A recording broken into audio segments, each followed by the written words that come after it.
Now, I hate it that my government steals my savings. How do they do that? Well, I put some of these guys in the bank. I saved every year, so I'd have a nest egg. But what does my government do? It prints more of these things, so many more that I fear I may have to pay for retirement with something like this. This is a billion-dollar bill, billion. It's from Zimbabwe. So, okay, our dollar hasn't been devalued this much, but I'm worried about my future. So how can I hedge against inflation and other government manipulation? Well, one thing I did was to buy Bitcoins. What are they? Well, I'm glad you asked. Bitcoins are digital coins you can send through the internet. You can use them in every country. Your account cannot be frozen. Bitcoin is changing finance the same way the web changed publishing.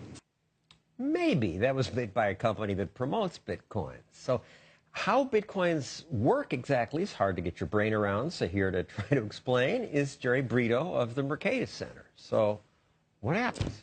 Well, first thing you have to understand is that Bitcoins are not, sort of owned by a company. They're not controlled by anybody. It's a new internet protocol like email or the web. And it's a digital, decentralized currency that allows you to exchange money with anybody in the world fast and cheaply without the use of a third party like PayPal or Visa or MasterCard. Created by a lot of different, supposedly anonymous computers? Well, so everybody who is part of the network, and it's a peer-to-peer network, contributes their computing capacity to discovering new Bitcoins, and at the same time, they reconcile all of the transactions that are transmitted over the network. And there's this formula that creates Bitcoins, but there's a limit on the total number?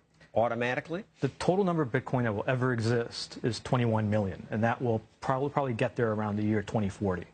And so that makes Bitcoin a deflationary currency. There's no central bank that can make more of them. How do I know some clever kid on a computer won't just make 1 million Bitcoins? Because of cryptography, basically, is the answer. Now, there's been many experts who have tried to crack the Bitcoin code and have been unable to do so. And so far, it's been, perfectly stable. You mentioned PayPal. Yeah. Why not use that instead? So to me, that's really the exciting part about Bitcoin, is that for the first time, you and I can transact without a third party, right? So until the invention of Bitcoin, if I wanted to send you $100, we had to use something like PayPal, Visa, MasterCard. They would deduct $100 from my account, and they would add it to yours. And at the end of the day, everything would reconcile to zero. Bitcoin allows you and me to transact with nobody between us. Why would we do that? Because these are central points of control for government regulation. And you and I may want to engage in a transaction that is frowned upon, or that is prohibited, or we want some privacy. And government could still find out about it. Ultimately, they may be able to find us and punish us, but they can't prevent that transaction from taking place in the first place. They may find us if we get something shipped in the mail. They may be able to follow the mail. And there's this website Silk Road where people are buying illegal things, drugs. That's right. Silk Road is a dark web website, so it's protected by encryption. Nobody knows where it is. It's been running for about 2 years, kind of with impunity. It's estimated that they make about $20 million in sales a year, and you can buy just about anything on Silk Road using Bitcoin. They won't sell guns. They won't sell guns. They won't sell anything that harms anybody, right? So they won't sell child pornography. They won't sell guns. They won't sell anything of that nature.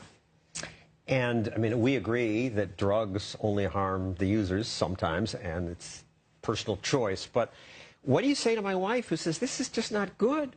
One reason we have government is to protect people from this kind of stuff. That's why we have laws. Right, and I think that law enforcement is right now looking at going after Silk Road and going after these companies, and they probably will be successful, in my opinion, because as I mentioned earlier, Bitcoin is not completely anonymous. But you have to understand that criminals can use cash to accomplish the same things, and actually, Silk Road is a drop in the bucket of the total global drug trade. What you have to keep in mind is that there are some things that are illegal or frowned upon that we do want to allow people to engage in. And Bitcoin, like? Well, if you wanted to go get a mental health screening, you didn't want your employer to know or your spouse to know, you could use something like Bitcoin to do that anonymously. If you wanted to contribute to WikiLeaks, after Cablegate, if you wanted to make a contribution to WikiLeaks as an American, you couldn't do that because PayPal, MasterCard, Bank of America,